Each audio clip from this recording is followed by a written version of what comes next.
Okay, the start of the day, I'm already filthy. Let's get started. Got two guys coming. Go and finish getting this thing all together this week. Say hi, babe. Hi, babe. Say hi, babe. So, time for a time lapse. And we'll get this up, and I'll be back to you.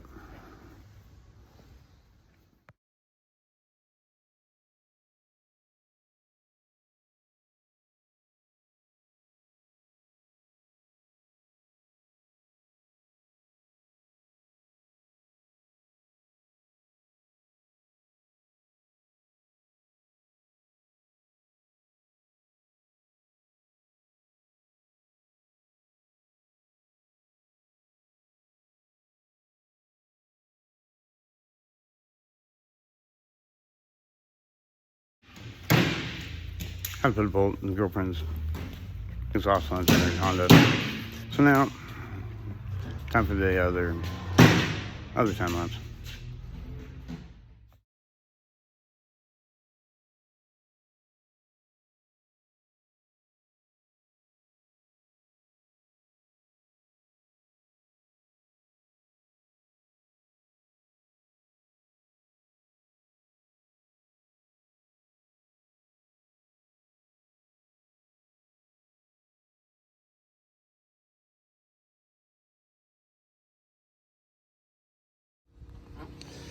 We're gouging out of metal with oxyacetylene. See if I can get this camera set. Do you have a lighter? Yeah. Shit. I'll have to edit that out.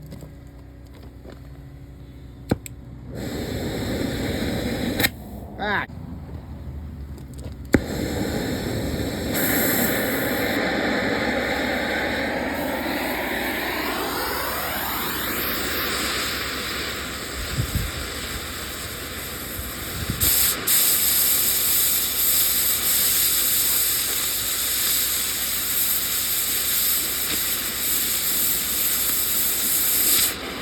Club, right? Club. Club. Go from the inside out. Yeah, no shit, huh? That's what you don't do, right?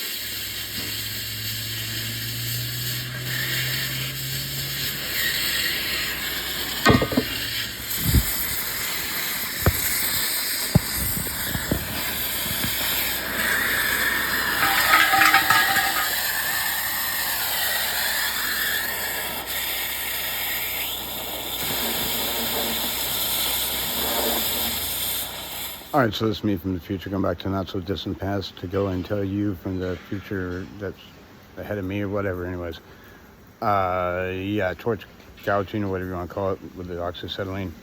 I see what I'm doing wrong there, and the best part is when I figured that out on the last little section I had to do, my buddy Kent Goodbow, I knocked over the phone, and so you got, at least I got a few minutes of just Frankie looking over my shoulder, the painter.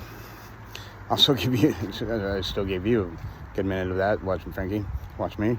But, no, see, I was going straight into it, right? And I should have been more like going this way. And I knew better, but yeah, on the last little bit I had to do, I did that. And of course, that big old oxyacetylene torch. Actually, I mean, blast right through it. I mean, like you just, start going like this, this through it. Just go like this through it. And just pretty quick. It's all part and parcel to how the metal holds heat, and it being hot enough to actually oxidize, do the rapid oxidation, which is called burning. Actually burning the steel out of there. I'm sure that's, actually that's not so bad with the sun as long as it's right directly behind my head. Oh yes, anyways. But I thought I'd interject here before the end of the day with that. And I'll see you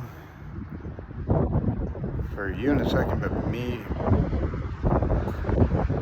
in a second, but quite a while after this recording of the torch. I'm not confused myself. Oh, anyways, yeah.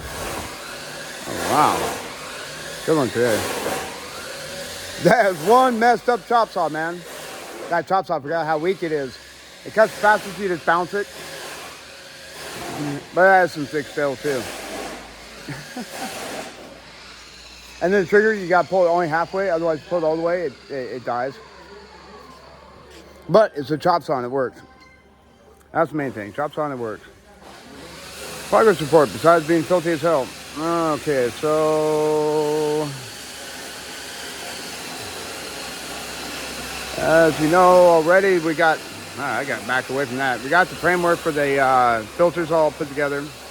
Sorry for getting all close, but that way you can hear me. We got the framework for the filters all put together. Got 4 legs that's sitting on and not welded to it. I've got 4 more 6-inch square tube legs for the front and the back of the corners cut. I weld some pads to it. Got the 4-inch square tube frames. Oh wow, look at that. That's see what that is? That's called old man hairs. You gotta cut those things. Oh, yours aren't too bad right now. Anyway, so so now we got the 4-inch, all the 4-inch that we need for the walls, for the framework around the walls, and we're gonna get that all welded in.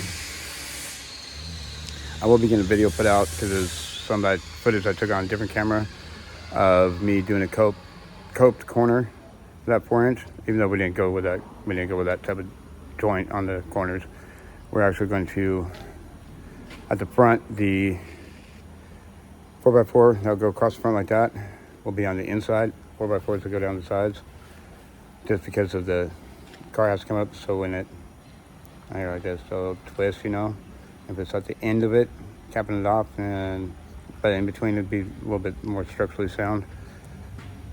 But we'll get that, hopefully get that 4-inch all welded up and welded out today, and up in the air around the other frame. So I have to cut legs for it, and then it'll be running angle iron in between the two to go and, well, connect them obviously, and also to give something for the 1/4-inch diamond plate that'll make up what's left of the floor in there besides the filters. Place to sit. I am filthy, hold on. As you can see, we got one stick that's getting extended out to 23 foot and 4.5 inches. It's the other stick that has to be extended out to 23 feet and 4.5 inches, if I remember right. And then a 13 foot and 4-inch stick that goes across the front. Other one that we had to patch up with 3 of them. We'll fish plate that one that goes at the back. And yeah, we're about there to go and get the outer framework that these walls sit on set up. It'll be, like I said, cut legs and attaching the inner and outer box. And then once we get that done, oh my God. Honestly, I don't have a unibrow, it's just dirt. Once we get that done and get them connected in for where the diamond plate will be sitting.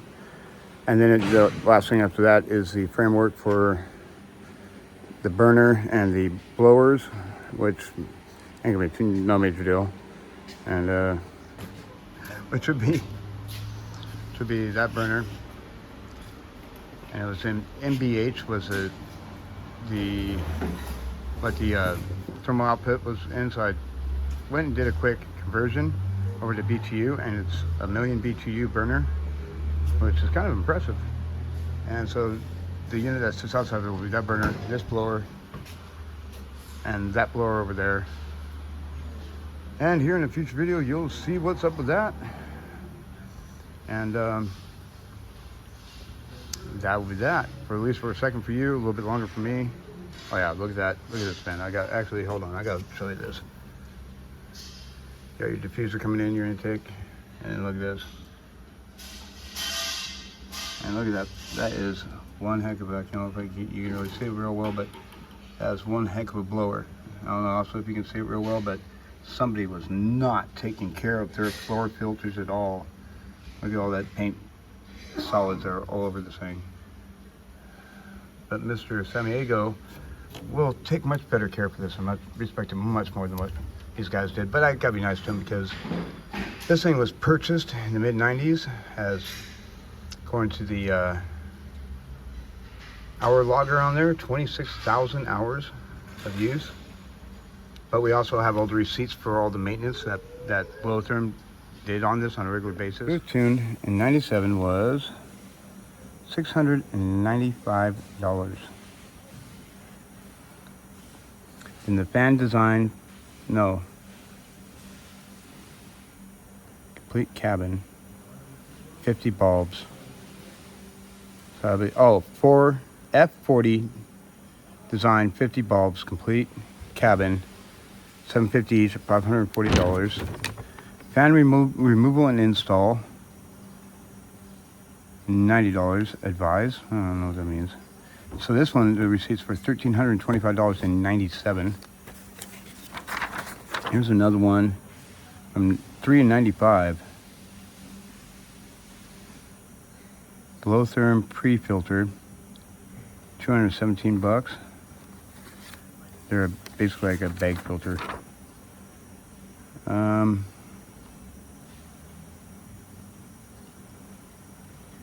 Their labor rate back in 2005 was 60 bucks an hour. Service call was 80.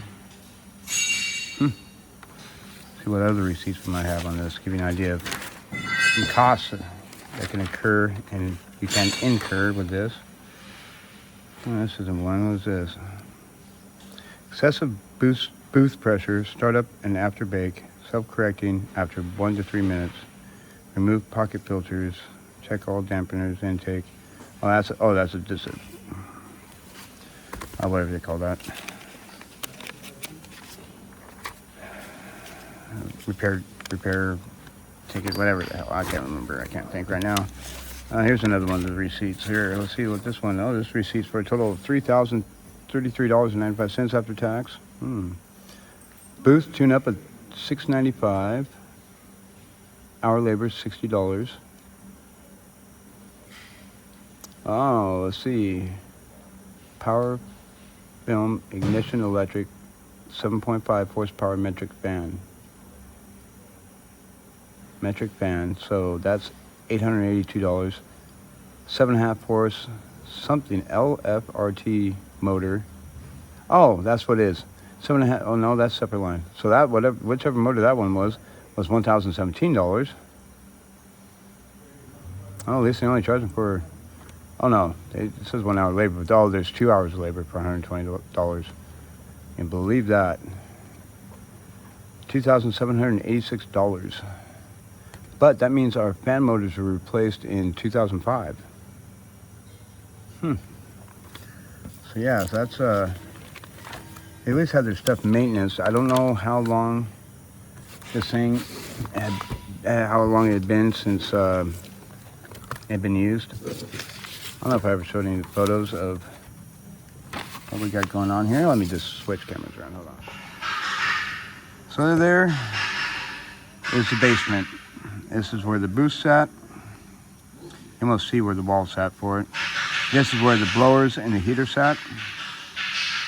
Of course, it came up and then out the wall, or it came straight up and out the ceiling, whichever. And in your basement, what would hold your filters and your floor grates was that. Now look at that. You can tell these guys were just, by the end, they just did not care for this poor booth at all. They were like, the hell with this. But so you got these here. Pretty self-explanatory how they go in. And then they bolt to the concrete. And then these are your holders for your filters.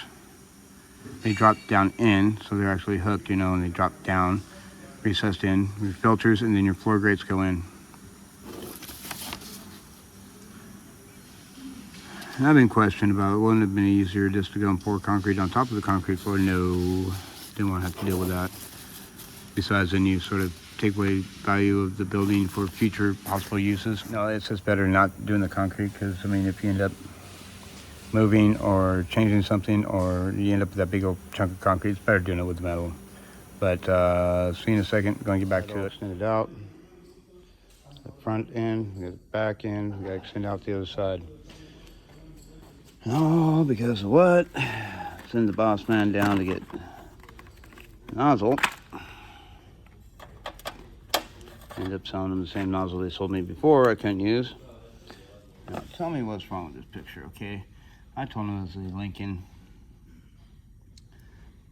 Power MIG 210 MP before, okay? I can sort of, just verbal, you know, whatever, and they sold me some tips, and they made the wrong nozzle. That one. Though it is a short one. Now, I sent in a text I sent to the boss, Lincoln Power MIG 210 MP, period, space, Magnum 175, whip.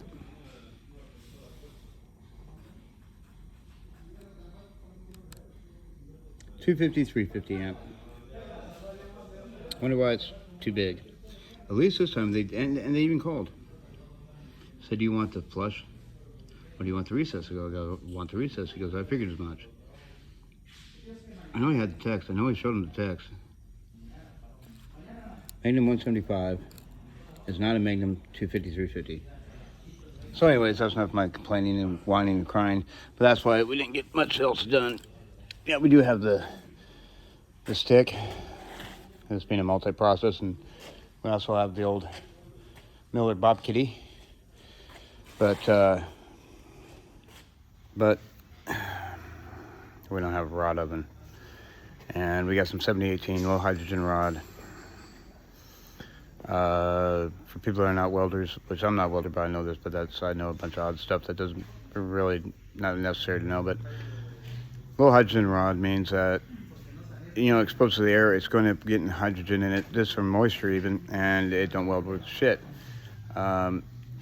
Way Lincoln put it, if I remember correctly, the way Lincoln put it for their Excalibur 7018, you give your welders what they need until lunch. You put that, you know, open a fresh box or can, give them the rod they need until lunch.